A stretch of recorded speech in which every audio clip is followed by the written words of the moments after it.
respetamos un poco el tema de la puntualidad. Bueno, buenas tardes a todos los que van ingresando a la sala. Gracias por acompañarnos en esta, que sería nuestra última reunión especial del 2020, un año muy especial sin lugar a dudas. Así que le queremos agradecer antes que nada a Jorge Liotti, que nos hizo el honor de acompañarnos en esta última actividad, y pocas personas mejores que él para poder brindarnos su perspectiva. Muchos nos siguen a través de sus columnas, así que creo que va a ser una charla muy interesante la que nos espera en el día de hoy. Quiero compartir con ustedes igualmente dos actividades que vamos a tener la semana que viene, que vamos a estar llevando a cabo. La primera de ellas es el lunes 14, el próximo lunes, a las 9:30 horas. Vamos a tener una especialista llamada Valeria D'Alessandro, que va a estar hablando acerca de la protección de activos y el impuesto a la riqueza, todo lo que tiene que ver con el impacto que este nuevo impuesto va a traer al sector productivo. Les repito, este es el lunes 14 a las 9:30 horas. Y finalmente, nuestra ceremonia de los jóvenes sobresalientes, un certamen que se ha mantenido este año a pesar de las circunstancias, así que esperamos que puedan acompañarnos. Vamos a estar transmitiéndolo vía streaming a través de nuestro sitio web, para que puedan sintonizarnos. También va a estar desde la página de Cadena 3 y desde la página de Canal 12. Así que eso va a ser el próximo jueves 17 a las 18 horas, y Dios mediante, esas serían las últimas actividades que se esperan este 2020. Agradecer, por supuesto, como siempre, a nuestros sponsors que nos acompañaron este año y nos siguen acompañando a lo largo de la historia de la Bolsa para que podamos realizar sus actividades, así que muchas gracias a todos. Y para empezar le voy a dar la palabra al presidente de la Bolsa, Manuel Tagle, que nos está acompañando desde Estados Unidos, así que Manuel, lo escuchamos. Si nos puede escuchar bien, adelante, por favor. Sí, bueno, ¿cómo les va a todos? Un gusto estar con ustedes. Ya Jorge Liotti lo hemos saludado en off, y hemos charlado un ratito mientras se formaba el grupo de oyentes. Como dijo Josefina, primero voy a hacer una apertura lo más corto posible, transmitiendo siempre nuestras ideas, siempre nuestras preocupaciones y dejando algún mensaje, tratando un poco de contribuir a que el país se encuentre definitivamente el camino de la sensatez y la racionalidad que desde hace ya tanto tiempo lo perdió y nos está costando reencontrarlo. Después va a hablar Lucas Navarro, unos 10 minutos rápidos sobre la coyuntura, y después lo escucharemos Jorge Liotti, que es por supuesto un analista de lujo en el país, fundamentalmente en el diario La Nación. Todos lo conocemos, hace análisis realmente de una gran jerarquía, de una gran profundidad, de una gran cultura, y sobre todo tiene una información privilegiada que nos interesa a todos conocer directamente de la mano de él. Así que bueno, gracias Jorge por haber aceptado esta invitación, y quería decirte que bueno, los cordobeses estamos preocupados, los movimientos empresarios, las instituciones empresarias y fundamentalmente la bolsa, con la situación que estamos viviendo, en donde vemos que el gobierno central está presionando a los gobernadores y a los diputados y senadores para lograr realmente objetivos de atropellar las instituciones de la República, afectar los principios de la Constitución Nacional en mucho sentido. Y esto nos tiene a todos preocupados porque Córdoba, que venía siendo un bastión de realmente sostenerse en la lucha por estos principios que nosotros los cordobeses hemos dado muestras de defender en las elecciones con mucha firmeza, hemos visto que el gobernador ha tenido que ceder, ha cedido en el apoyo que tuvo que darle a la quita de los recursos de la Ciudad Autónoma de Buenos Aires, que es algo que debió hacerse de otra forma, se debió conversar, se debió plantear, pero darle la espalda a la Ciudad Autónoma de Buenos Aires nos parece a los cordobeses que no refleja el espíritu que Córdoba tiene para el federalismo y el proceso de coparticipación nacional de impuestos. También se ha aprobado el impuesto a la producción, o llamado impuesto a la riqueza, con el apoyo de los diputados, los 4 diputados de Schiaretti de Córdoba. Eso también nos ha llenado de preocupación, porque es un impuesto que afecta directamente al aparato productivo de una manera muy fuerte a una gran cantidad de empresas, tanto agropecuarios, comerciales e industriales, y eso va a significar sacarle recursos vitales al sector productivo para poder desenvolverse con mayor solvencia en un momento como este, en donde ningún país del mundo ha aplicado un impuesto al sector productivo en esta post-pandemia.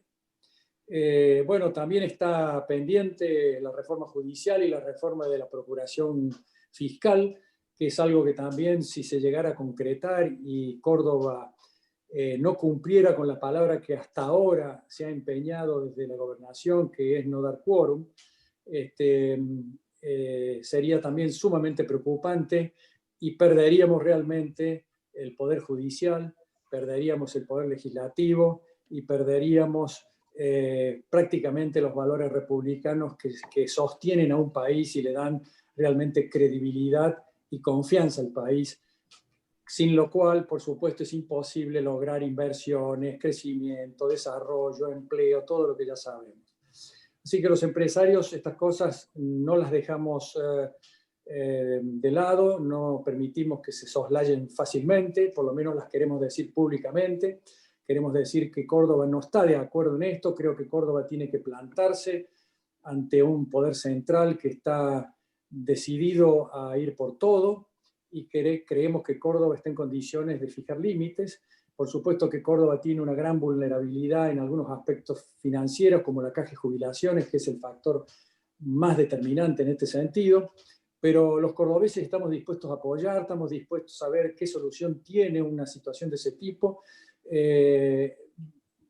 mucho antes que, por supuesto, claudicar ante el poder central y quedar realmente Córdoba como apoyando procesos que después nos va a permitir perder a la República y nos va a ser muy difícil recuperarla. Así que bueno, estas cosas indudablemente que nos tienen a todos muy preocupados. Este país, obviamente, cuando vemos que casi el 100% de los ingresos brutos de Córdoba van a solventar a la caja de jubilaciones de la provincia de Córdoba, eso significa que nosotros estamos prácticamente en un país que está inviable desde el punto de vista económico.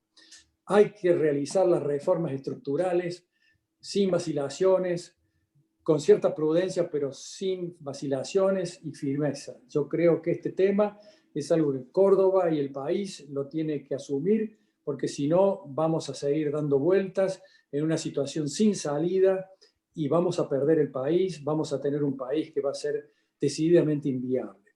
Y bueno, me gustaría que después, Jorge, nos comentes un poco el tenor de estas cartas que se han empezado a recibir desde el punto de vista del kirchnerismo duro, y saber en qué medida estamos, como también algunas medidas positivas como la ley del arrepentido que se pretendía que fuera inconstitucional y fue rechazado, como también el procesamiento de vudú, que fue rechazado el pedido de libertad, con lo cual me parece que hay algunos mensajes contradictorios, pero en general hay motivos de sobra para estar preocupados.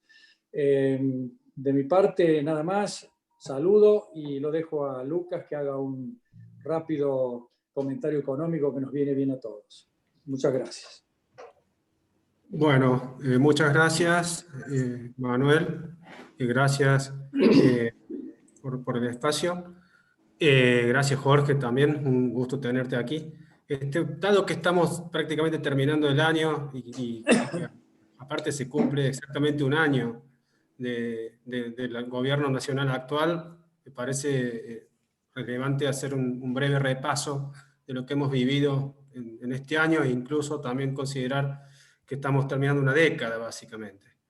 Y Argentina termina en 2020 como una de las economías más golpeadas del mundo por la pandemia, y además, no solo eso, sino que la gestión de la pandemia, según un estudio de Bloomberg que abarca 53 países, ha sido la que está peor evaluada. O sea, hemos tenido resultados muy, muy magros, tanto lo que hace a la cuestión económica como la sanitaria.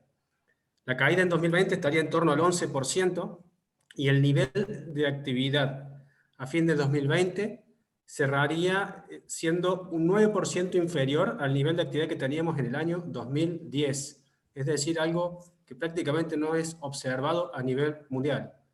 El volumen de actividad económica de este año cerraría en 9% por debajo del volumen de actividad económica de hace 10 años atrás. La inflación sigue siendo muy alta en nuestro país. Este año bajó un poco respecto al año pasado. Terminaría en torno al 37%, pero se viene una fuerte aceleración que ya comenzó en octubre y que continuaría en los próximos meses. Noviembre 3,6%, diciembre 4%, el acumulado de enero a mayo estaría superior al 20%. El impacto que ha tenido la pandemia ha sido muy desigual, con caídas muy fuertes de empleo informal y por cuenta propia, superiores al 20%, y un empleo privado formal que no fue tan afectado, un poco como resultado de estas medidas que se tomaron de protección al empleo formal, y un empleo público que sigue subiendo todo esto. Desde 2012 a la fecha, el empleo público subió 22% y el empleo formal privado registrado cayó 3%.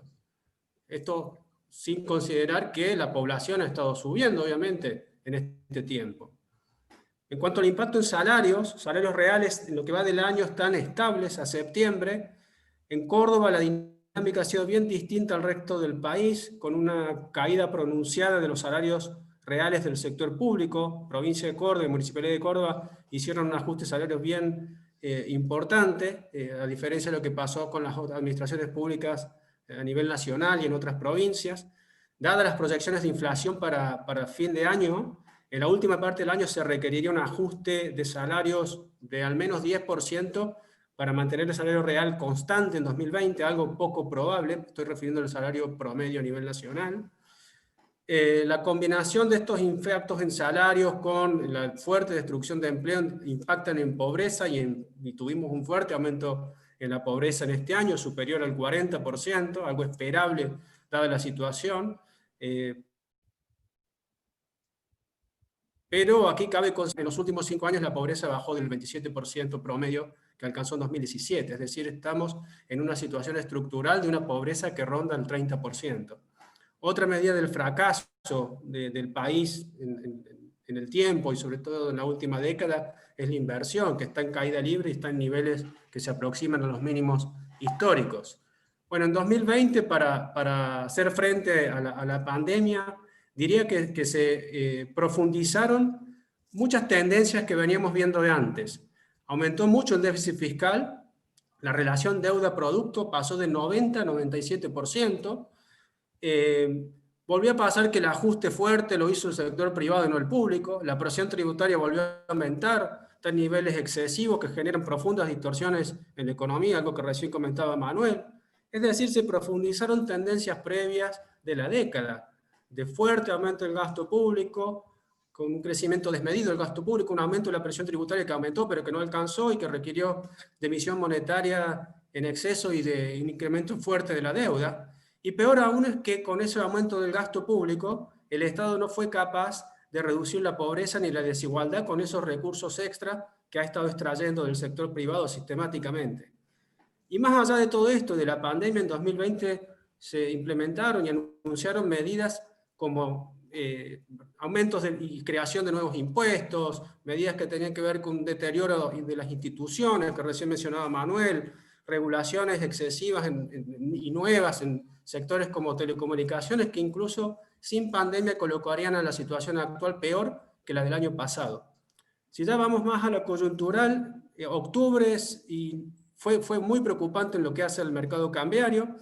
Afortunadamente, y por diversos motivos, entre ellos un cierto ordenamiento de las cuentas fiscales, una menor recurrencia a la emisión para financiar el déficit y más financiamiento con deuda, una mayor demanda de dinero hacia fin de año. Todo eso está contribuyendo a la calma cambiaria que vemos ahora, hacia el fin de año, pero aquí cabe advertir que típicamente en febrero la demanda por pesos cae y eso podría generar presión al mercado cambiario nuevamente si no se corrigen sustancialmente las distorsiones, digamos, en lo que hace el financiamiento del gasto público. De todas maneras, el contexto internacional de precios altos de commodities es un dato positivo. El factor climático podría ser un problema, es decir, tenemos y esperamos mayores precios y menores cantidades, pero eso, en definitiva, más allá de eso, se espera ingresos extras de unos 5.000 millones de dólares en 2021 por exportaciones del complejo agroexportador, algo que comenzaría a entrar hacia marzo, hacia abril, y que en definitiva, como hablaba del mercado cambiario, podría darle cierto aire al mercado cambiario. Otro factor favorable para el año próximo es que vemos una solución al problema de la pandemia, y eso contribuirá a la recuperación económica de 2021, que sería superior al 4,5%. Pero aquí la pregunta que surge es qué tipo de empleo vamos a generar, qué tipo de recuperación vamos a ver, y si eso será suficiente para dinamizar de manera sostenida las inversiones en el país. Y aquí es probable que los primeros empleos que se creen sean los empleos que se han destruido en estos meses, que son los empleos informales y de baja productividad, más que empleos de calidad. Y esto porque el clima de desconfianza persiste, las perspectivas no son muy favorables. Otro tema que también hace perder impulso a la recuperación económica es el tema de la deuda subnacional de todas las provincias y el tema de la deuda con el fondo. Por el lado de las provincias tuvimos una reestructuración exitosa de la deuda con privados, y ahora tenemos una deuda por reestructurar de las organizaciones, de las administraciones provinciales, de unos 15.000 millones de dólares, de los cuales 7.000 corresponden a la provincia de Buenos Aires, unos 2.000 a Córdoba. Córdoba se encuentra en un proceso de reestructuración actualmente, pero no está siendo fácil. De hecho, Córdoba entró en un incumplimiento por unos 25 millones de dólares que debió pagar en el día de ayer. O sea que estamos en default técnico hasta el 10 de enero. Al 10 de enero o debiera pagar o debiera cerrar una reestructuración que, si no resulta siendo favorable, va a significar que la provincia va a verse forzada a realizar gastos que no están siendo contemplados en el presupuesto provincial para el año próximo. El presupuesto 2021 de la provincia no contempla pagos relativos a la deuda, a esta deuda que se está reestructurando, o se intenta reestructurar, y en ese escenario, y así como ocurre con el caso del déficit de la caja de jubilación de la provincia, se debiera recurrir a mayor financiamiento de la nación, y aquí es donde nuevamente surgen las dudas en torno a estos incentivos perversos que tienen las provincias de apoyar al gobierno en el Congreso, dado que dependen financieramente de él. Entonces aquí hay un aspecto en donde el federalismo fiscal no funciona bien, se debe perfeccionar, se debe tratar de evitar favores políticos a cambio de plata, que eso me parece fundamental para una mejor administración de los recursos del Estado. Pero más allá de esto, algo que puede impulsar incluso a solucionar los problemas de las provincias en cuanto a deuda es avanzar con la negociación con el fondo. Hay 44.000 millones de dólares que se desembolsaron, los primeros compromisos de pago deben hacerse hacia el final del año que viene, y eso eventualmente está explicando que vayamos lento en esta negociación, pero es algo que debiera ser la oportunidad para avanzar en reformas estructurales que apunten a darle más sustentabilidad a nuestro sector público, replanteen el federalismo fiscal, mejoren el problema del sistema jubilatorio, etc. O sea, esta es otra oportunidad que le queda al gobierno para transmitir señales que mejoren las expectativas, que generen confianza al sector privado para dinamizar la actividad. Con el tema de la deuda, se patearon compromisos a futuro que para cumplirse requieren llegar a 2025 con las cuentas nacionales ordenadas y con la economía argentina creciendo de forma sostenida. Ninguna de esas dos condiciones vemos que se estén avisorando en este momento. El contexto internacional es bueno, es positivo, la oportunidad está. Sería una pena que una vez más la dejemos pasar. Así que con eso los dejo. Muchas gracias. Muchas gracias, Lucas, por tu análisis, como siempre, muy claro. Así que quiero poner en pantalla ahora sí el CV de Jorge Eliotti, que nos acompaña hoy como disertante principal para poder presentarlo. Jorge Eliotti, como todos ustedes saben, es editor jefe de la sección política de La Nación, pero además es licenciado en periodismo de la Universidad de El Salvador y máster en estudios internacionales de la Universidad de Birmingham. Editor jefe de la sección política de La Nación, columnista político, Trabajó en distintos medios nacionales como Perfil y Agencia DIN, e internacionales como Diario La República de Italia, Radio SBS de Australia y Diario El País de Colombia. Es profesor e investigador académico de la Universidad Católica Argentina, donde también fue director de la licenciatura de Periodismo durante 8 años. Así que es un honor poder escucharlo. Al público les recordamos que está abierto nuestro canal de chat para que puedan ingresar todas las preguntas que quieran acercarle a Jorge. Una vez finalizada su presentación se las vamos a estar leyendo. Así que bueno, sin más, Jorge, te damos espacio. Muchas gracias por acompañarnos nuevamente y adelante. Bueno, muchas gracias Josefina, gracias Manuel por la invitación, es un gusto para mí poder compartir este espacio, veníamos charlando ya hace un tiempo y se pudo concretar hoy, que no sé si casualmente o no coincide con el aniversario del primer año de gobierno, que es una muy buena excusa para empezar a charlar, y yo pensaba un poco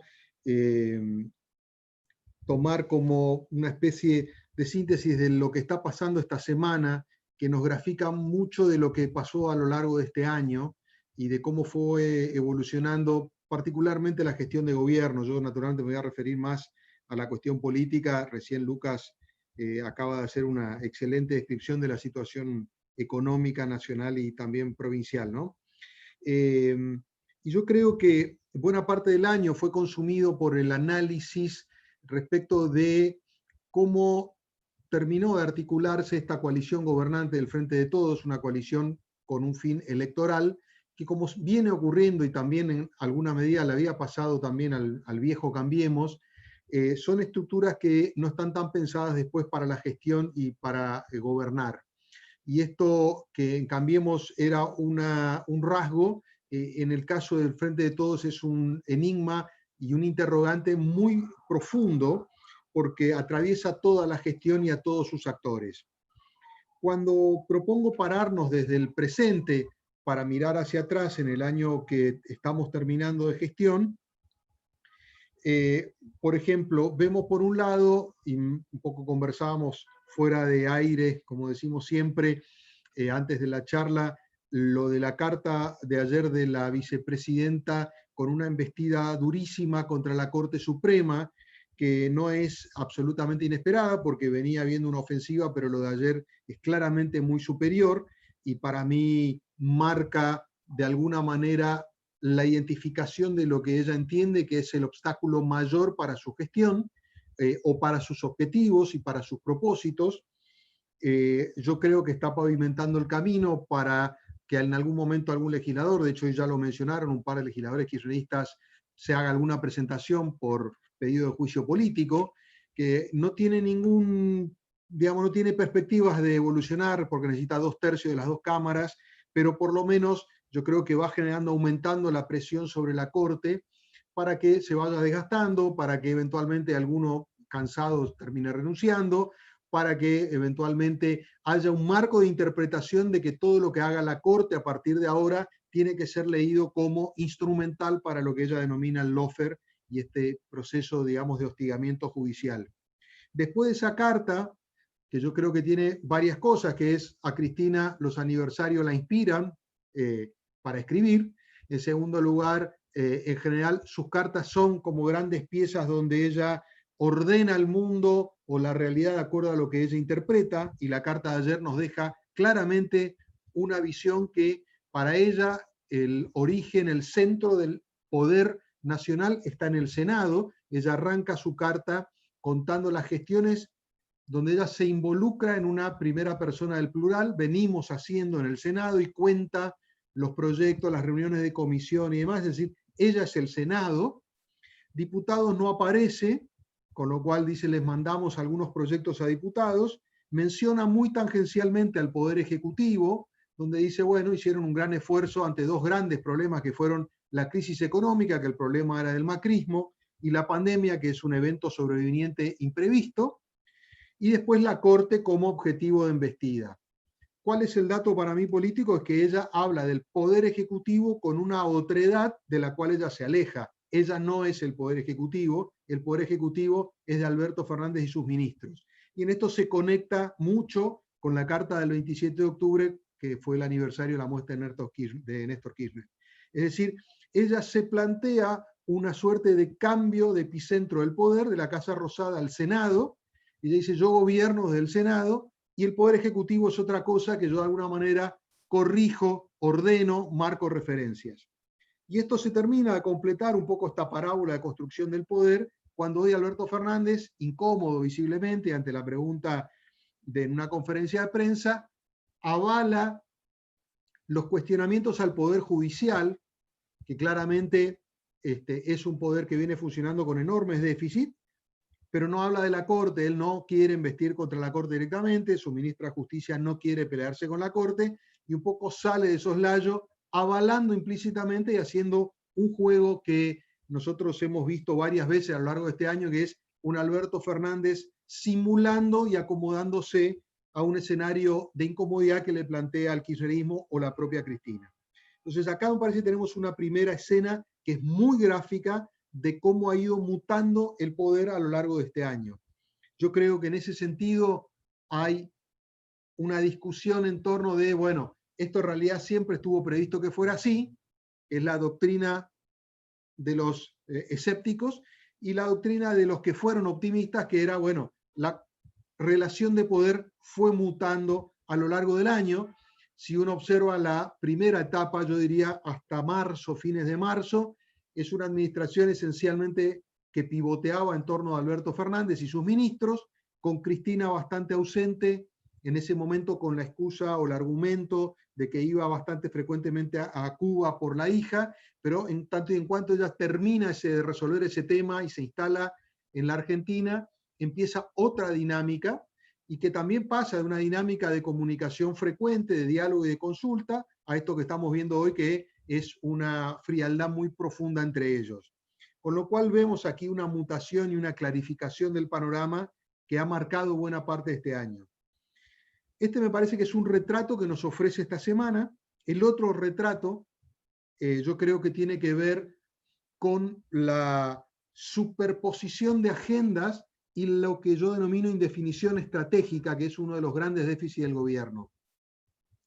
Si nosotros vemos esta semana, especialmente lo que está pasando en el Congreso, pero no solo allí, vamos a ver cómo los distintos actores del Frente de Todos tienen distintos intereses y distintas prioridades. Se está votando en este momento en la Cámara de Diputados proyecto de legalización del aborto, que es de Alberto, que Alberto entiende que es un proyecto propio y sería una de las primeras, digamos, señales de que él tiene una agenda propia, que es algo que le ha costado muchísimo a lo largo del año clarificar. No está claro qué opina Cristina, y hay que ver en todo caso cómo se mueve el Senado a partir de que esta madrugada se termine dando media sanción. Tenemos por otro lado todo el tema judicial, que es una agenda de Cristina y el kirchnerismo duro, que Alberto disimula y trata de adaptarse. Hoy en el Senado se va a tratar también la reforma jubilatoria, que es un proyecto que básicamente le interesa al ministro de Economía, que es el que tiene que arreglar con el Fondo Monetario y que tiene que reducir el déficit fiscal y que sabe que tiene esa herramienta, uno de los pocos vehículos de reducción del déficit concreto y de escala masiva, proyecto que a la vez ya pasó por ese mismo proceso del que hablábamos recién con el tema de la carta, que es Cristina ejecutando del Senado una modificación sustancial, que fue no computar el 5% a cuenta de los aumentos del próximo año, y después Alberto Fernández simulando una reunión con la titular del ANSES, el ministro de Trabajo, para también hacer un pequeño retoque y demostrar que fue él el que llevó adelante eso.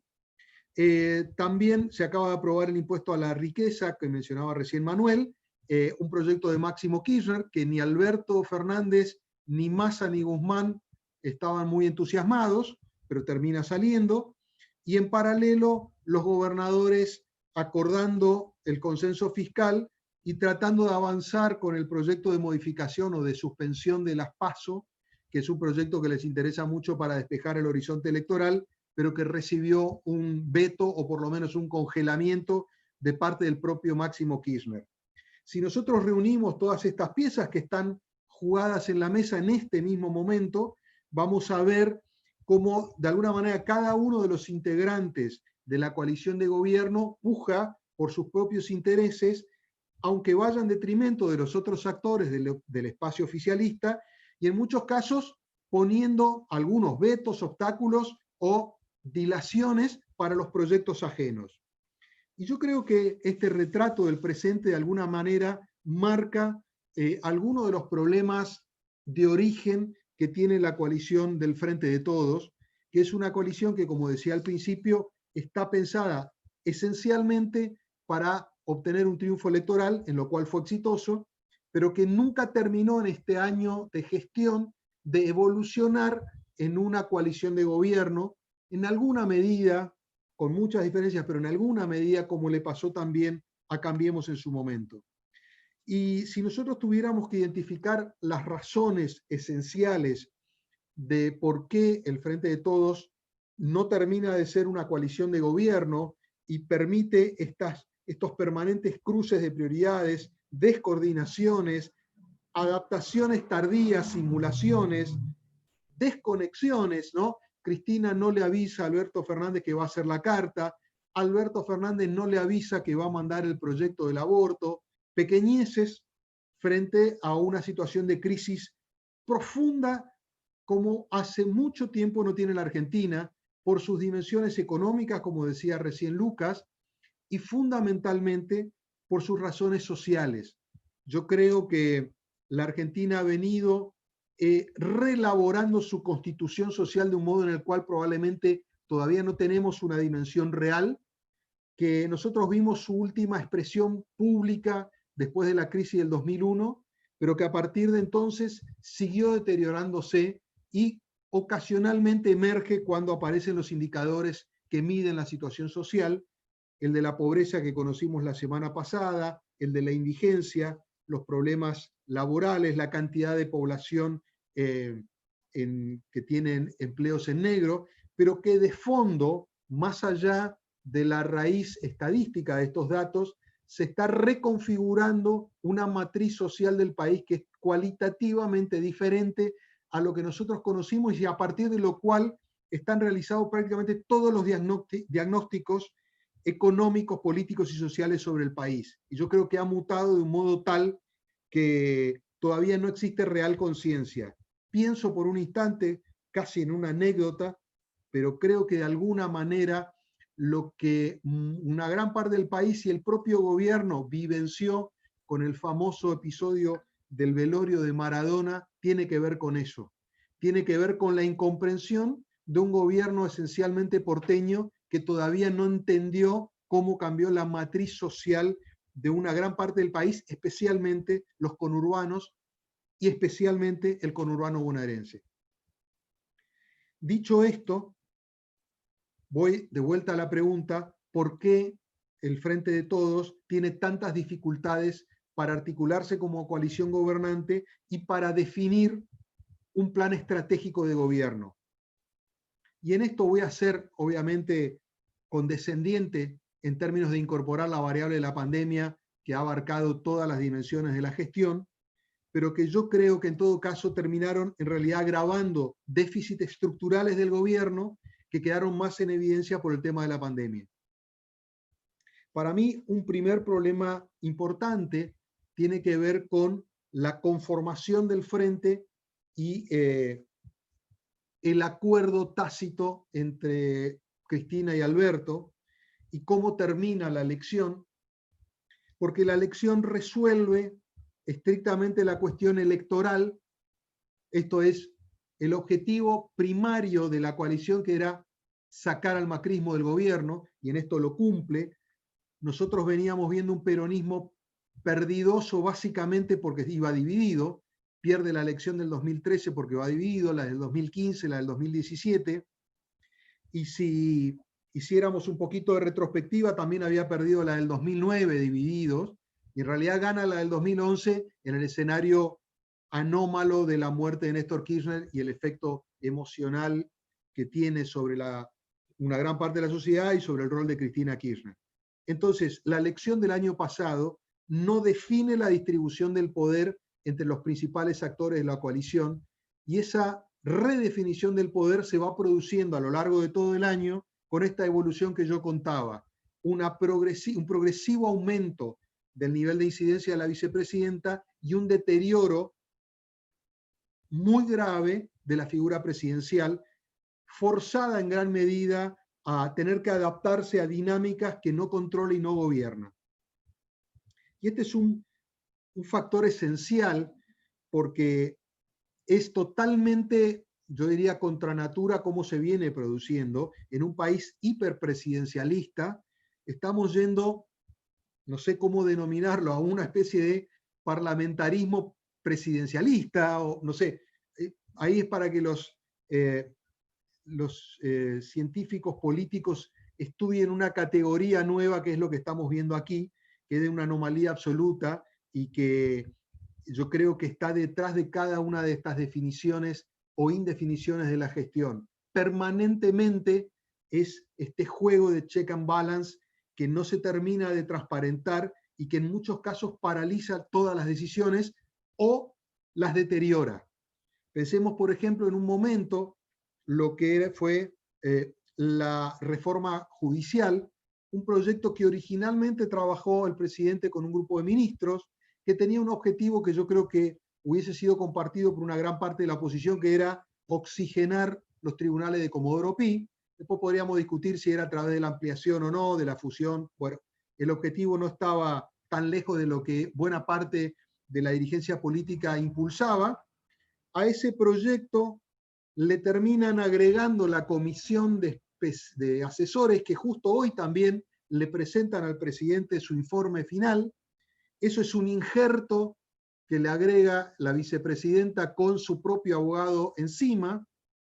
Eso empasta completamente la discusión, lo acompaña con el debate respecto del traslado de los jueces, focalizado especialmente en Bruglia, Bertuzzi y Castelli, y eso termina yendo como una especie de Frankenstein al Congreso, logrando naturalmente el rechazo de la oposición, la propia Cristina despegándose, el propio gobierno y sus ministros sin terminar de defender el proyecto, y hoy está empantanado en la Cámara de Diputados. Yo creo que es quizás un ejemplo de lo que viene pasando frecuentemente con las decisiones de gobierno y tienen que ver con esta irresolución. Todo requiere un doble chequeo.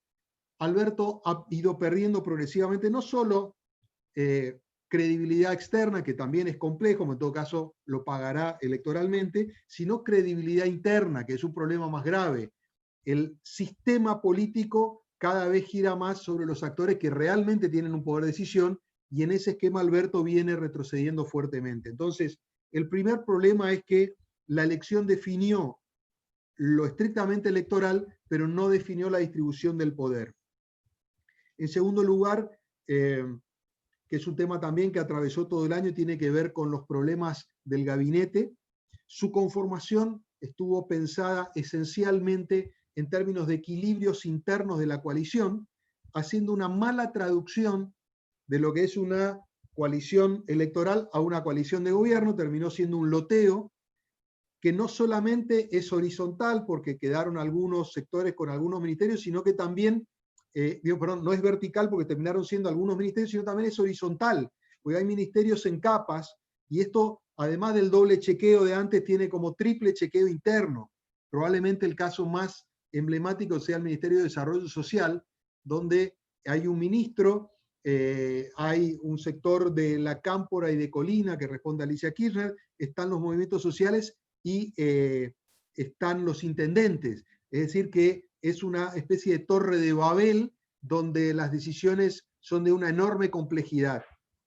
Entonces, esta conformación de un gabinete que no está pensado para una gestión de crisis como la que le toca asumir o le tocó asumir a Alberto Fernández, sino pensado en ser el equilibrista de los espacios internos, terminó en un gabinete desgastado, sin volumen político, con un enorme temor a la iniciativa o avanzar con proyectos porque no saben cómo vienen los actores.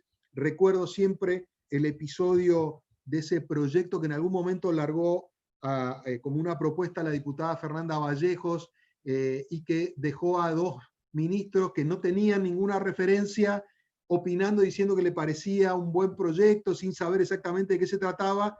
Después Alberto Fernández lo terminó volteando, pero dio muestras de que los ministros están sin radar, que no tienen todas las líneas, no hay reuniones de gabinete y hay muchos ministros que no se volvieron a ver con sus pares después de la foto de presentación del gabinete.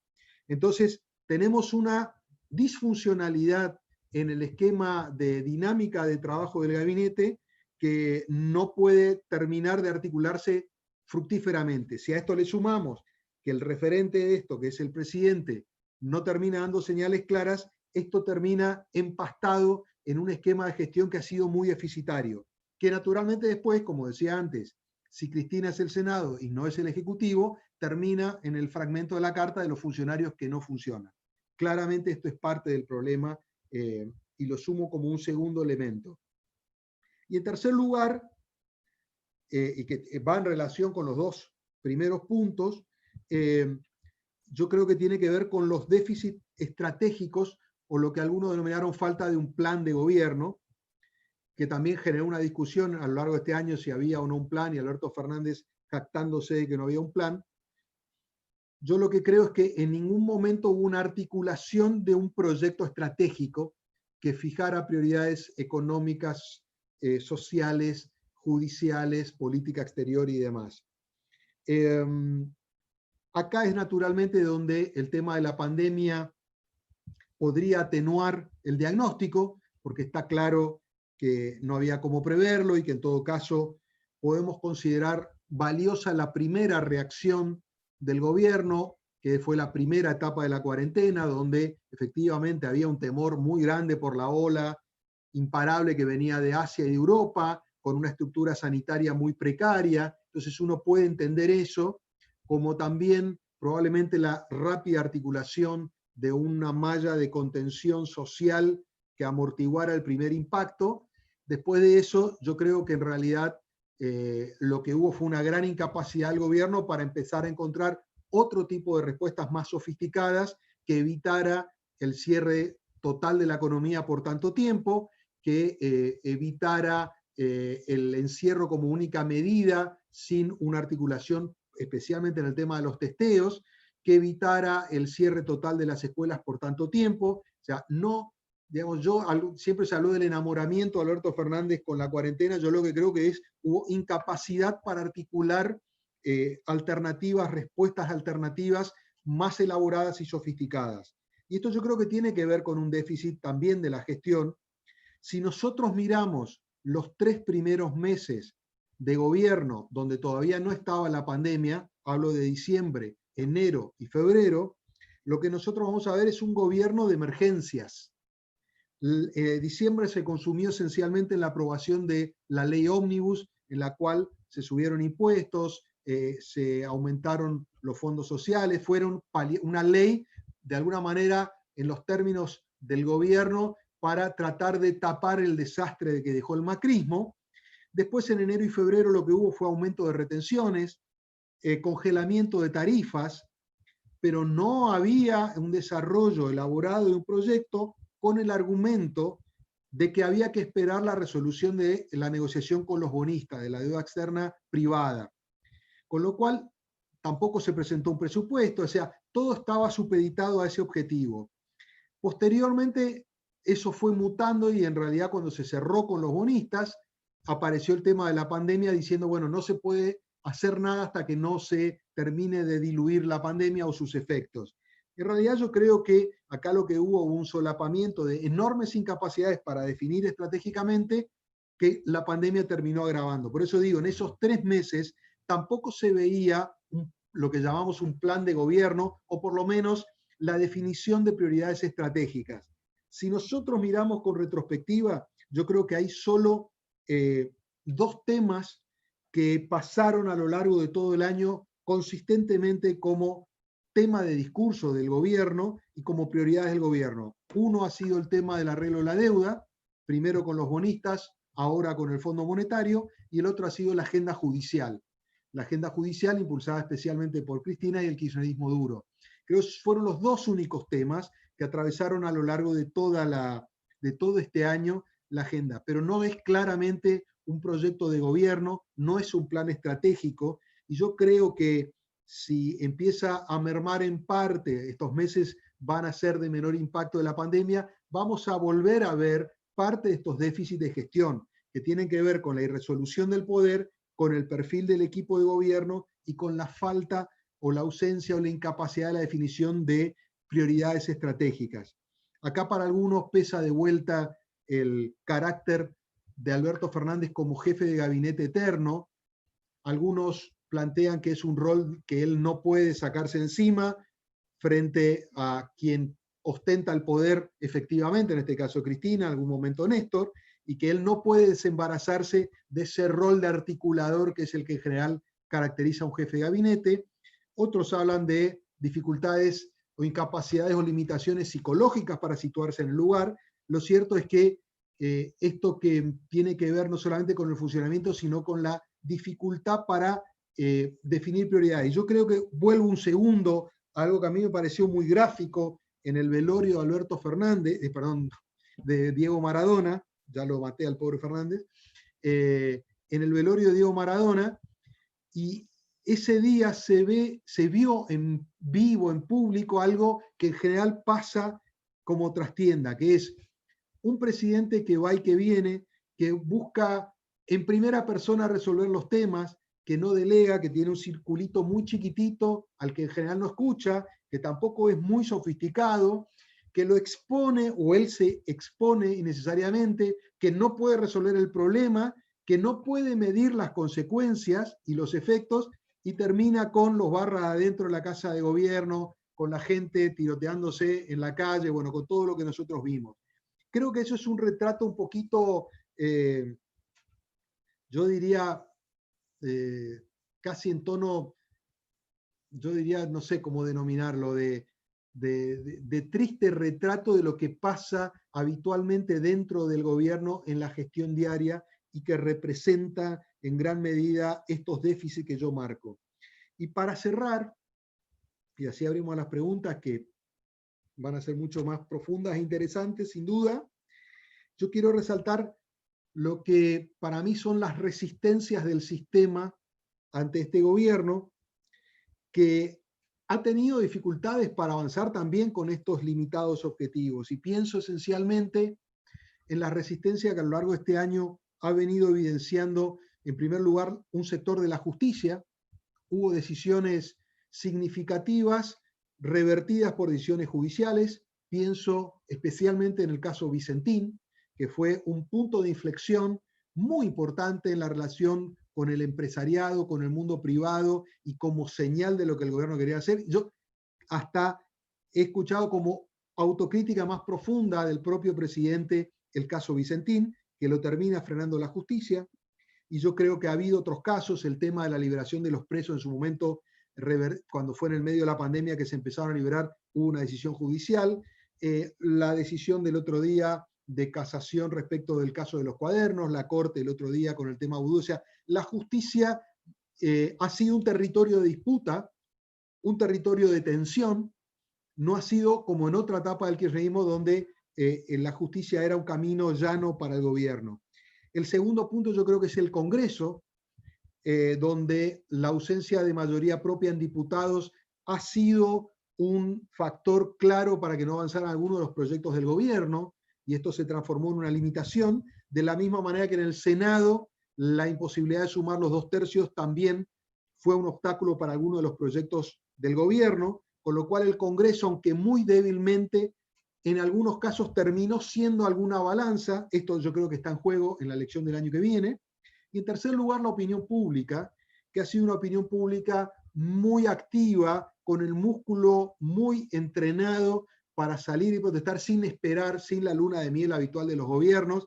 De alguna manera interpretó que este gobierno era una continuidad directa del último kirchnerismo y no dudó en salir rápidamente a la calle a manifestarse, a reclamar, también por las redes, pero se percibió una opinión pública muy agitada, muy activa, que también terminó generándole algunos frenos al avance del gobierno. Y estos focos de resistencia también complicaron porque el gobierno tenía sus déficits propios y también estos focos de resistencia, con lo cual lo que vimos fue un año de pocos avances y muchas disputas.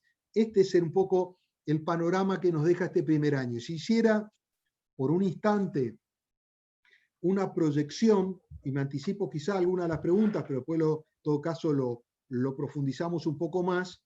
Yo no creo que vaya a haber una resolución virtuosa de la indefinición de la distribución del poder.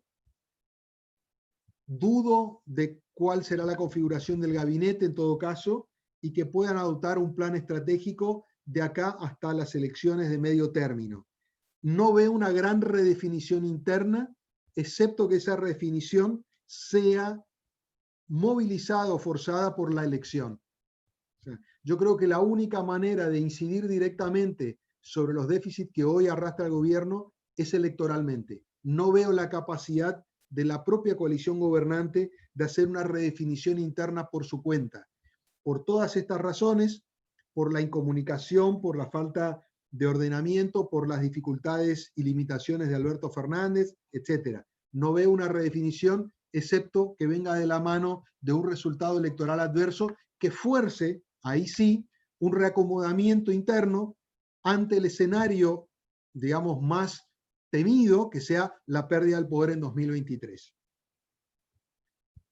Voy a cerrar acá, así dejamos un espacio para el ida y vuelta de las preguntas, pero quería de alguna manera hacer un repaso de los déficits y las situaciones que ha venido sufriendo el gobierno, un poco desde la pintura que nos ha dejado esta semana. Gracias, Jorge. Bueno, súper abarcativo, claro y preciso tu análisis, así que invitamos, por supuesto, a todos los participantes a que vayan dejándonos sus preguntas en el canal de chat. Voy comenzando mientras tanto con una. Vos mencionaste en tu presentación una de las piezas que se estaban jugando actualmente en la mesa, que tenía que ver con lo que es el impuesto a la riqueza, recientemente sancionado. Te quiero consultar cuál es la opinión que te merece este proyecto, esta ley, y cómo crees que va a impactar en lo que es la inversión privada en un sector, en sectores que ya de por sí están muy golpeados después de lo que fue la cuarentena. Bueno, la gestación del proyecto también es un retrato de esto que veníamos hablando.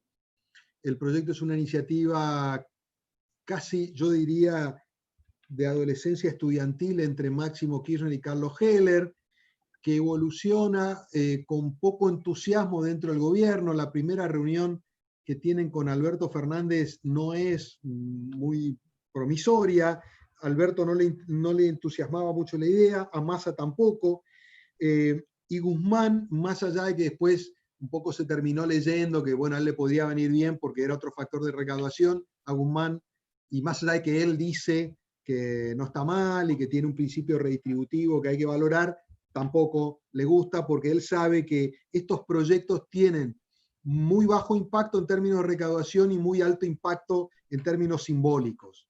Y yo creo que ahí es donde se vuelve a jugar. ¿Por qué es reflotado el proyecto? Bueno, porque hay un momento de hace, creo que 3 semanas fue, en el cual hubo un temor convergente del kirchnerismo especialmente, que fue la semana en la que estuvo la misión del Fondo Monetario, que se reunió con los distintos actores, y allí el gobierno presentó un plan, digamos, yo diría que era el plan de Guzmán, con una serie de medidas indigestas para el discurso más progresista del kirchnerismo. Básicamente esa semana se presentó la reforma jubilatoria, se habló de la finalización de algunos de los planes como el IFE 4 y se habló del congelamiento de los subsidios que iba a implicar un aumento de tarifas. Todo eso junto generó un ruido y un debate interno dentro del kirchnerismo más duro, y en ese mismo momento Máximo Kirchner resuelve instalar para ese martes, el de la semana pasada, la discusión del impuesto a las riquezas, que hasta ahí venía un poco dormido. Entonces, es claramente una señal hacia el electorado y a la opinión pública que vota al kirchnerismo, hacia su electorado. Es un guiño para decir, vamos, tenemos que hacer esto, pero no los abandonamos y seguimos siendo los mismos, que somos capaces de ir por las grandes riquezas. Y yo creo que va a terminar teniendo más impactos, digamos, en lo simbólico que en lo real. Hay una altísima probabilidad de judicialización. Hay que ver qué termina saliendo de esto. Yo trazo una analogía, y ustedes conocen mejor el tema que yo, del viejo proyecto que impulsaba Massa, que terminó siendo ley en algún momento, de gravar la renta financiera, ¿no? Que era un proyecto naturalmente muy atractivo para las grandes audiencias, porque de alguna manera el mundo de las finanzas es ajeno a la mayor parte de la población, pero que después en los hechos concretos terminó, digamos, no terminó generando ingresos, terminó siendo mucho más corrosivo para el funcionamiento del sistema financiero. Yo creo que acá vamos hacia lo mismo, poco efecto recaudatorio, mucho impacto simbólico y un alto nivel de judicialización. Jorge, vos recién mencionaste justo a Sergio Massa, tenemos a Ángel Padilla que consulta cuál es el rol que juega Sergio Massa en un futuro. Bueno, Massa es digamos, un actor zigzagueante de la coalición. Yo no lo mencioné mucho porque quería poner el foco en Cristina y Alberto, pero es, digamos, el hijo putativo de ese matrimonio político, y como tal yo diría que trata de ser un actor que propende por el mantenimiento de la unidad. Yo diría que el actor que más política hace, es el actor que más se mueve, que con más cantidad de actores habla, pero claro, tiene un problema que es Massa siempre tiene su proyecto propio en el bolsillo, ¿no? Y eso siempre genera alguna sospecha. Por eso, Massa cuando está incómodo no habla, cuando quiere marcar diferencias lo hace, lo ha venido haciendo en muchos temas, lo que él entiende que es parte de su agenda. Él tiene un equipo de imagen que trabaja estrictamente en cuál es el electorado de él, dónde está, cómo actúa y cuáles son sus temas dominantes. Entonces, cuando Massa se despega en los temas de inseguridad y tiene una postura más dura, más cercana a Bernie, por decirlo de algún modo, no llama la atención porque le habla siempre, él le habla a su electorado. Cuando él se despega y dice que Venezuela es una dictadura, él está pensando en su electorado. O sea, él todo el tiempo construye para un futuro incierto, pero en el cual él es el protagonista central. Y en el medio articula, juega. Cuando Máximo dice quiero el impuesto a las riquezas, él junta, trabaja para eso. Cuando viene el aborto, donde es un tema incómodo, él recibe a celestes y verdes. O sea, es un actor muy hábil, muy zigzagueante, que en este momento juega a favor de la construcción global del Frente de Todos, con lo cual es un actor, yo diría, virtuoso para la coalición. No es que disgrega, pero que permanentemente él está visualizando un más allá, digamos. Esto a él tiene significado en tanto y en cuanto construye un futuro para él. Y en este sentido, yo creo que es claro, él termina el año pasado aceptando incorporarse al Frente de Todos y dejando su candidatura presidencial porque entendió que no tenía futuro, porque Alternativa Federal era una construcción que no tenía identidad y rumbo, y termina aceptando estas reglas que yo te diría que serían como una especie de, bueno, aguanto en este rol a ver si en las próximas me toca, ¿no? Pero él hace una construcción para la coalición y para él permanentemente en forma paralela. Claro. Jorge, y nos preguntan, salté un par, pero porque vamos en esta línea, el rol de Labaña. Bueno, Labaña se ha transformado en un principio en un asesor externo. Habla frecuentemente con Alberto Fernández y con otros actores del gobierno. En general trata de contribuir desde ese lugar, pero bueno, cada vez que tuitea marca una postura, no siempre está en línea con lo que pide el gobierno. Sus diputados han tenido un accionar oscilante y yo diría autónomo.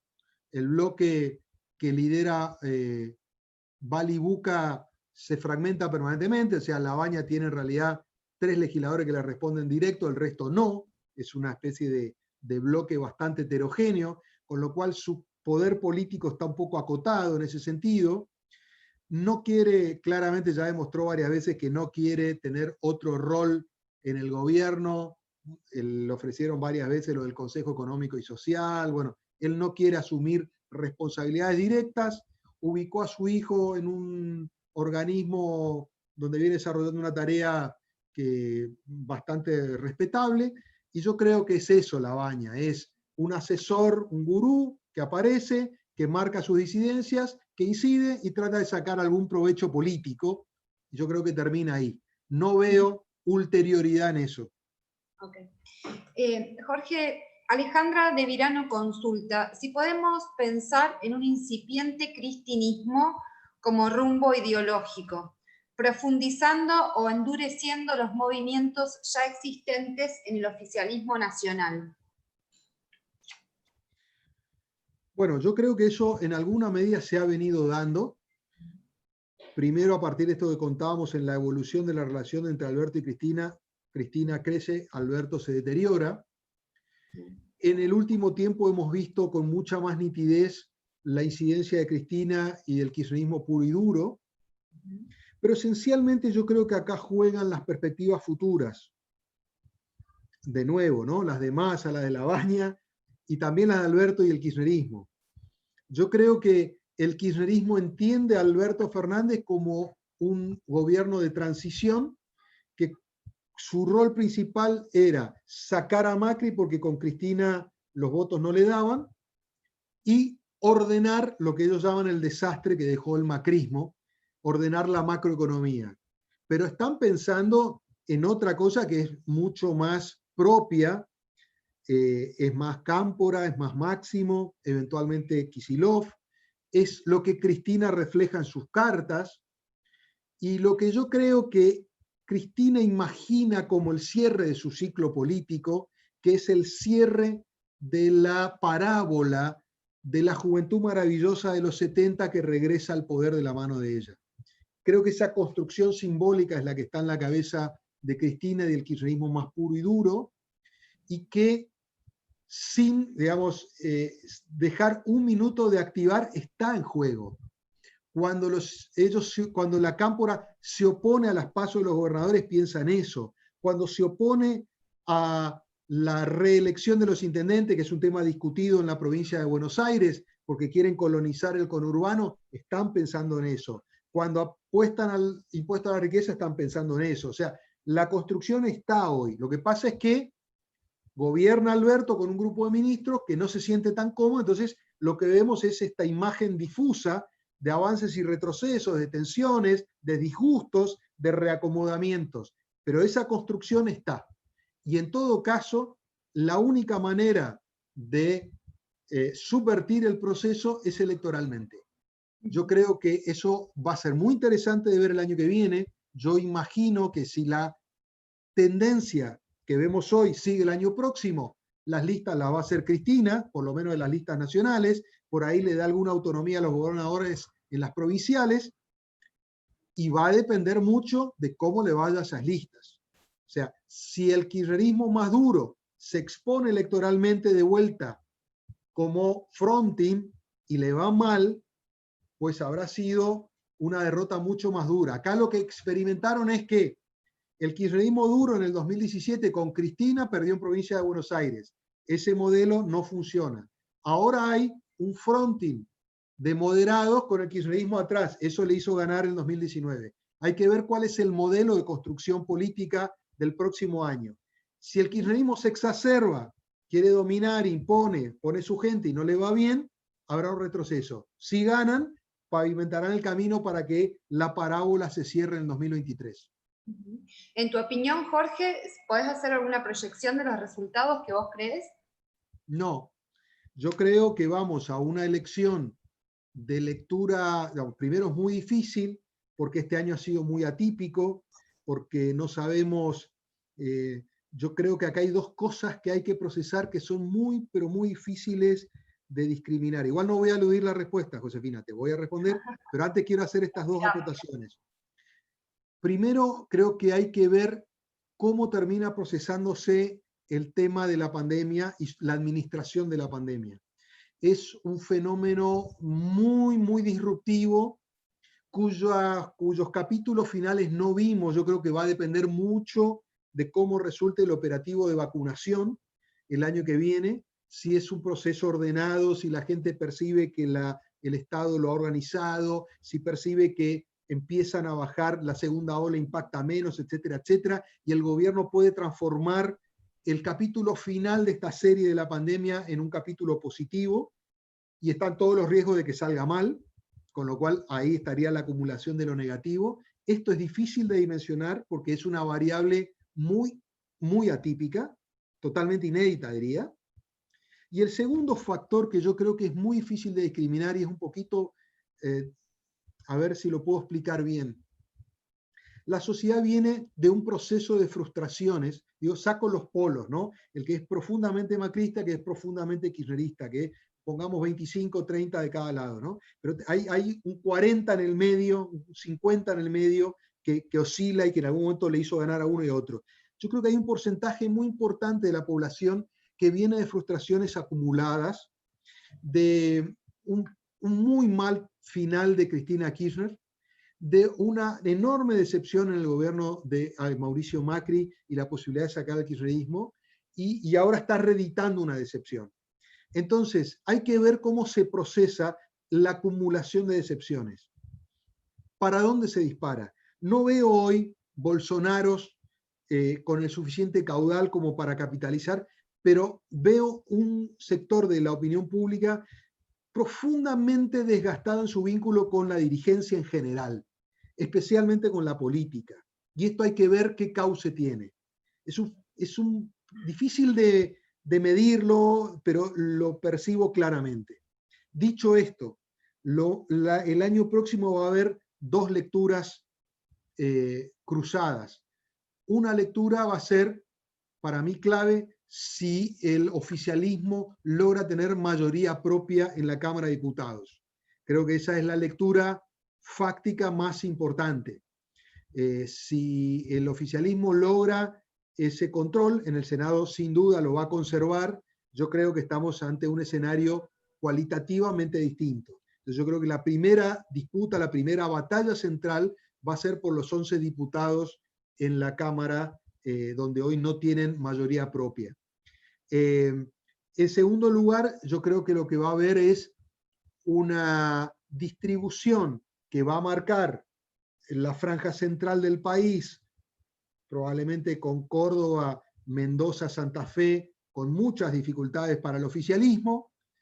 Hay que ver si se suman ahí algunos de los que el año pasado también acompañaron, como San Luis, por ejemplo.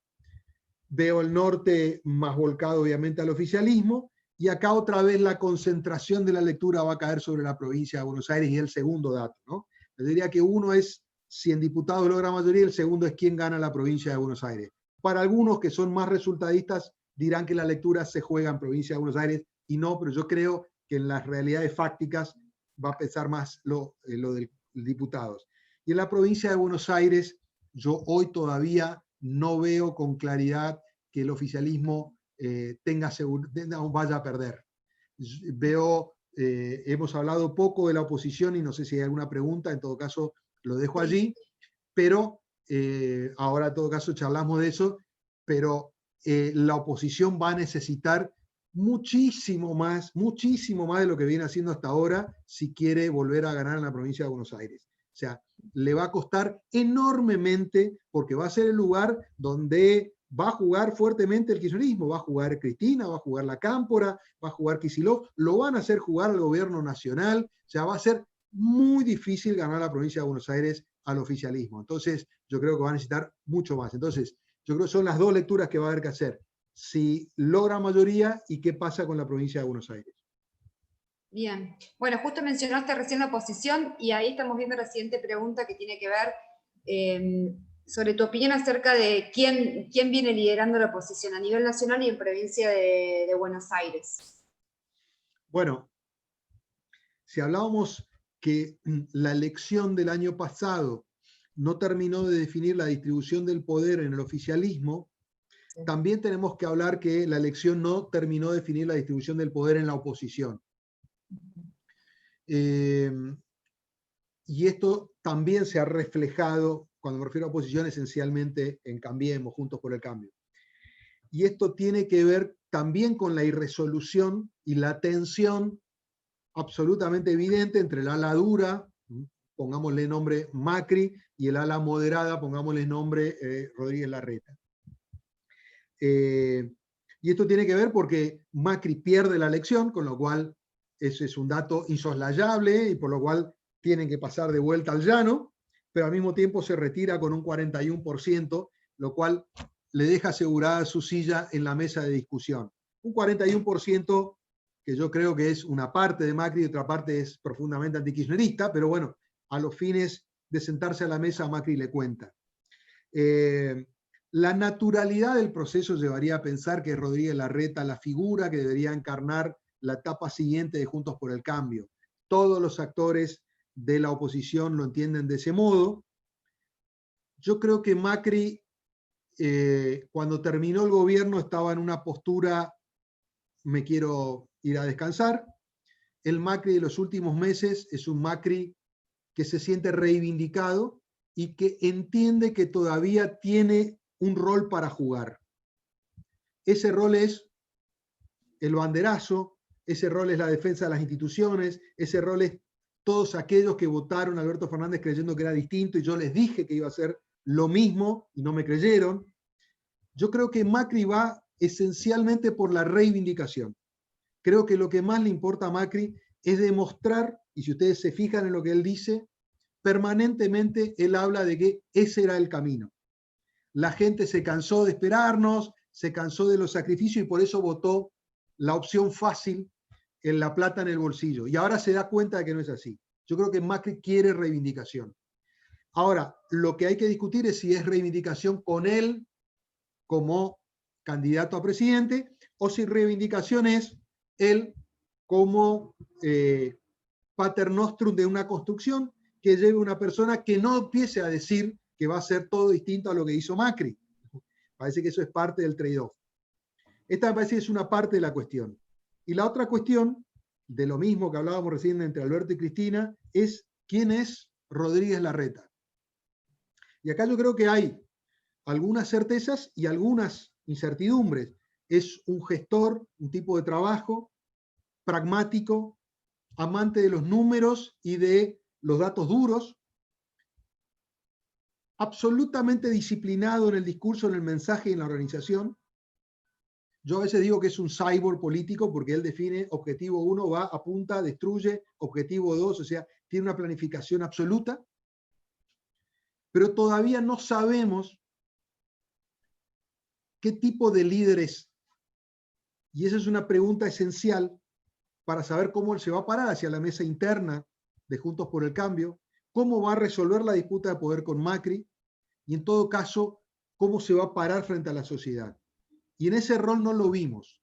Él fue siempre el jefe de gabinete de Macri y después se quedó con una gestión que conoce perfectamente como era la ciudad de Buenos Aires, que le permite hacer el tipo de gestión que él quiera, a él le gusta. Pero no sabemos cuál es la dimensión política de Rodríguez Larreta. Y si nosotros miramos un par de episodios, por ejemplo, la semana pasada, aparecen algunas señales amarillas allí. Por ejemplo, cuando se vota en diputados el recorte de fondos a la ciudad. Larreta pierde 60.000 millones de pesos por un diputado. Para los que entienden de política, es un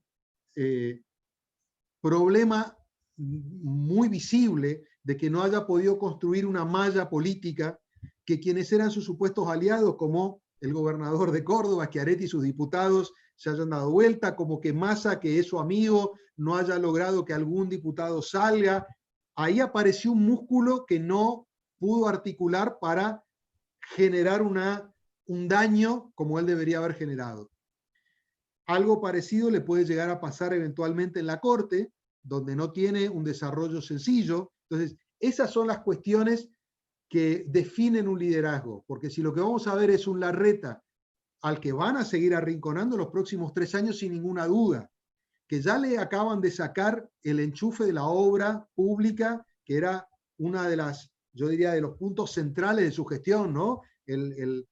Los pasos de los trenes, todas las obras, las villas, bueno, eso se lo están desconectando. Si le van a marchitar la gestión, Larreta va a tener que hacer algo muy superior cualitativamente a lo que viene haciendo. Y en eso todavía hay interrogantes. Entonces, yo creo que sería el candidato natural, pero tiene que resolver estos enigmas que todavía tiene por delante. Larreta dice que es un maratonista, que se le adelantaron los tiempos porque la pandemia lo posicionó nacionalmente. O sea, hay argumentos, pero lo concreto es que él es una figura que se nacionalizó, eso ya está, él no puede dominar eso, y está claro que es la figura que el kirchnerismo identificó como el objetivo para desgastar, porque lo ven como un contrincante en 2023. Él no puede administrar eso, él tiene que elaborar una estrategia que no es la misma que vino llevando hasta ahora. Jorge, mencionabas recién la demanda de Larreta por la quita de fondos en la Corte Suprema y la respuesta de la Corte, bueno, mencionando que va a tomar un tiempo para buscar una salida armónica y negociada entre partes. ¿Qué salida le ves a ese conflicto? Bueno, yo creo que ahora vamos a ver un interregno de irresolución, porque lo que va a salir aprobado hoy del Senado es ese proyecto que da 60 días para una conversación. La Corte yo creo que va a esperar a que se conforme la comisión y se pasen los 60 días. La Corte tiene una postura general de que todos los temas políticos que caen en la justicia deberían ser resueltos por la política, con lo cual trata de ser presidente hasta donde puede. Yo creo que eso no va a tener resolución. Ya hay una parte del recorte que se ejecutó por decreto, eso ya se le vienen, son 150 millones por día que la ciudad ya no recibe. Entonces yo veo más, yo diría, una necesidad de actuar el personaje que demanda judicialmente, que no firma el consenso fiscal. Habrá que ver si se sienta en esa comisión o directamente la desconoce, que podría ser una postura, pero no veo una resolución en el corto plazo. Yo calculo que irá discurriendo y en algún momento la Corte verá qué es lo que hace cuando ya prácticamente a nadie le interese y la ciudad ya haya perdido buena parte de esos fondos. Yo imagino una deshidratación del tema con el correr del tiempo, que es a lo que va a apostar la Corte. Hace unos días también lo habías mencionado vos en tu presentación, la resolución de la Cámara de Casación en relación a la ley del arrepentido. ¿Cómo considerás vos que fue el impacto dentro de lo que es el kirchnerismo más duro? ¿Tuvo que ver con la carta de Cristina, esta última carta? ¿Pudo haber impactado para la redacción de esa carta? No, yo creo que la resolución de la Cámara de Casación tendría que haber salido por lo menos un mes antes, quedó congelado en una de las, digamos, en el despacho de la jueza Figueroa, que trató de articular, esperar y demás, pero era inevitable que iba a salir así. En el medio hubo muchísimas operaciones, algunos colegas terminaron publicando que iba a salir al revés, o sea, hubo un juego de presiones y se trató de demorar todo lo posible, pero era inevitable que el fallo se produjera del modo que se produjo. Con lo cual yo no veo allí que haya una incidencia. Sí, es una señal muy negativa para Cristina, esa era la matriz de una causa muy complicada como la de los cuadernos, donde, bueno, hay 31 imputados allí y entonces tenía un altísimo nivel simbólico. Por eso cuando yo mencionaba antes la resistencia a la justicia no es fácil para el kirchnerismo hoy, ¿no? Presionan, cambian, pero les está costando muchísimo.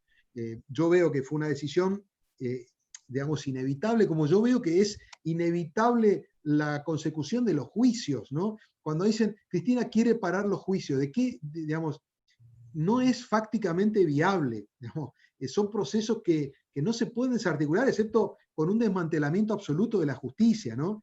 No dan los plazos, no dan los tiempos, no dan las pruebas, o sea, podemos imaginarnos escenarios muy dantescos, pero si fuéramos realistas, yo creo que hay una imaginación cuando se plantea que Cristina está desilusionada porque Alberto no le arregla los juicios. Es muy difícil. O sea, uno puede plantear recursos, amparo, por ahí algún juez que falla a favor, pero la envergadura, no sé si ustedes han tenido oportunidad de ver la documentación que consta en el expediente de la obra pública, por ejemplo, que es el juicio que ya está, digamos, elevado a juicio oral. Es muy difícil de rebatir eso, muy difícil. Como también es muy difícil rebatir, digamos, decenas de arrepentidos diciendo, digamos, no digo uniformemente, pero digamos, coincidentemente que pagaron coimas, que la metodología era la que es muy difícil. Entonces, yo creo que allí hay dinámicas que son muy difíciles de parar, que obviamente va a haber jueces que van a buscar fallar, que los hay, pero digo, hay procesos que van a ser muy complejos. Bien, hay una consulta de Leonardo Ismael Hidalgo que tiene que ver con Rodríguez Larreta. ¿Le irán a exigir que devuelva y reintegre lo mal percibido, como se ha insinuado? A ver, yo creo que a Larreta lo van a exponer a un sistemático proceso de desgaste, especialmente económico. Yo no descarto nada. Pueden demandarle, de hecho empezaron primero con el decreto de un punto, después ampliaron con el proyecto de ley por otro punto de la coparticipación. O sea, yo creo que lo van a buscar desgastar muy profundamente, sobre todo en la base de sustentación, que es, digamos, esta idea que, si ustedes recuerdan, fue pronunciada por Cristina el 12 de diciembre del año pasado, cuando dijo, vamos a cumplir un año, hay que ver si este es otro aniversario de otra carta, pero dijo que es absolutamente, no sé cómo fue el término que usó, injusto o algo así, que mientras en la capital hasta los helechos tienen luces, en el conurbano todos chapotean en el barro, ¿no? Esa imagen tiene este correlato. Desde el principio entiende que la ostentosidad de la capital, desde la mirada del kirchnerismo, es agraviante para el conurbano y que van a desgastarlo económicamente, con lo cual yo no descarto que avancen en ese sentido. Por eso decía, Larreta va a tener que demostrar más grosor político para poder enfrentarlo. Yo creo, no sé, el otro día bromeaba con uno de sus asesores, digo, ustedes tienen que ponerle un perímetro a la Casa Rosada y hacerle un hisopado cada vez que los ministros entran y salen. O sea, tenés que, al kirchnerismo, si te dejás jugar, lo van a arrinconar. Tienen que jugar con otras cosas. Quizás lo de este tema del impuesto a las LELIQs, más allá de que es otro gravamen y tiene todas las dificultades, bueno, allí apareció quizás una manera de complicar al gobierno nacional, pero no va a encontrar comprensión del otro lado, va a tener que jugar con las mismas cartas, si no va a llegar muy desflecado al 23. Okay. Jorge, por mi parte te voy a mencionar ahora la última pregunta que nos llegó por el canal de chat de Lucas Olmedo, acerca de cuál es tu visión sobre el rol de María Eugenia Vidal, que hasta ahora no había aparecido en la charla, y una vez que finalices le devuelvo la palabra a Manuel Tagle, que entiendo que tiene una pregunta final antes del cierre, así que gracias Jorge, y te dejo entonces con esta pregunta. Dale. Bueno, el tema Vidal es muy importante, creo yo, y vuelvo a una respuesta que dejé un poco colgada ahí con la provincia de Buenos Aires. Hay una realidad interna que es que Vidal no quiere volver a ser gobernadora, lo ha transmitido internamente, y entonces aparecen las dudas de si ella encabeza el año que viene la lista, pero después no es la candidata a gobernadora, se están privando de posicionar a alguien que eventualmente en la elección legislativa sea un trampolín para el 2023. Los argumentos de Vidal son absolutamente personales, ella la ha pasado pésimo en la gobernación, no ha sido ha sufrido, no solo personalmente, sino políticamente, entiende que se desconfiguró en el proceso y entonces está queriendo volver a la ciudad. Vidal actúa en tándem con Larreta. Larreta en un principio parecería haber tomado este reclamo y empezó a instalar a Santilli como un candidato posible en la provincia. Todos estos movimientos son muy mal vistos por el macrismo puro. Y yo diría que lo más importante en este momento, y es parte de una discusión todavía incipiente en el Cambiemos, tiene que ver con definir que la elección de la provincia de Buenos Aires es la batalla final, es la guerra santa. Y definir esto implica acordar y consensuar una estrategia consolidada de todo el espacio, muy potente, que pueda enfrentar con buenas posibilidades al oficialismo. Y en ese escenario, reaparece Vidal naturalmente como la figura con más posibilidades de poder mejorar ese perfil. La provincia de Buenos Aires es muy complicado, es difícil inventar nuevos protagonistas, pero tiene que ser una estrategia coordinada. Para eso Vidal es clave. Hay que ver si termina accediendo a una estrategia general. Hoy no hay. Hoy están todos jugando, juega Santilli, recorre Monzó, o sea, todos compiten, Jorge Macri, todos juegan porque no hay un ordenamiento natural. Y ahí yo creo que van a tener que intervenir Larreta, Macri, el radicalismo, Carrió, o sea, van a tener que definir, a mí me parece importante definir estratégicamente que la provincia de Buenos Aires es el lugar donde ellos pueden empezar a recuperar el poder si tienen esa vocación. En ese sentido, yo creo que Vidal es una pieza clave para este articulado en general, pero no tengo en claro que termine aceptando, llamémosle, inmolarse por el objetivo del conjunto, porque ella manifestó muy claramente que ella no quiere volver a la gobernación. Bien, Jorge, muchísimas gracias, realmente te felicito, pero antes, a raíz de todos tus comentarios y un poquito vinculado con la filosofía que defendemos en la Bolsa, los principios, cuesta mucho comprender que Argentina, mi pregunta un poco es más ideológica y quizás política, ya económicamente lo hizo muy bien Lucas, que realmente nosotros estamos convencidos que el país tiene que transitar algún día por un camino de un cambio de rumbo, ese cambio de rumbo basado en la libertad, en los equilibrios macroeconómicos, la integración al mundo, en fin, el respeto por las instituciones.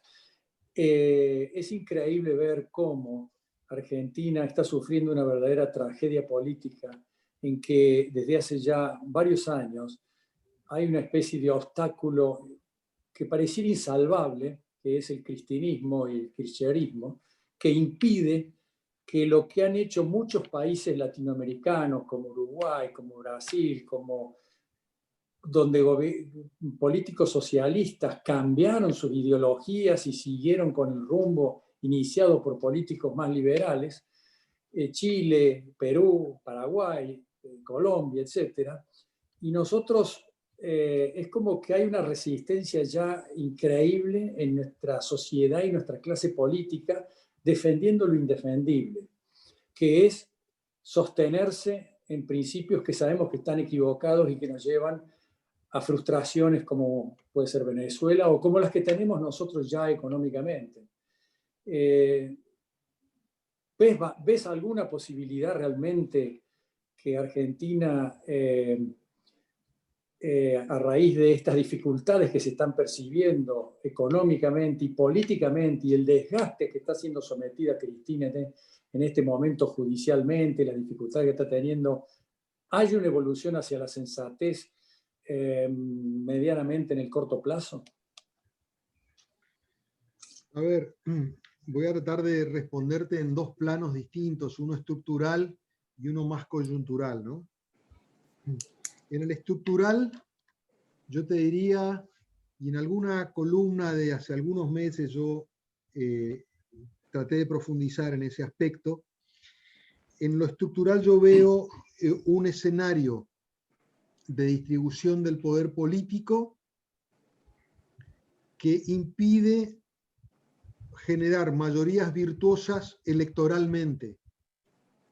La última mayoría fue la del 54% de Cristina en el 2011 y fue utilizada para un poder ejercido, digamos, unipolarmente.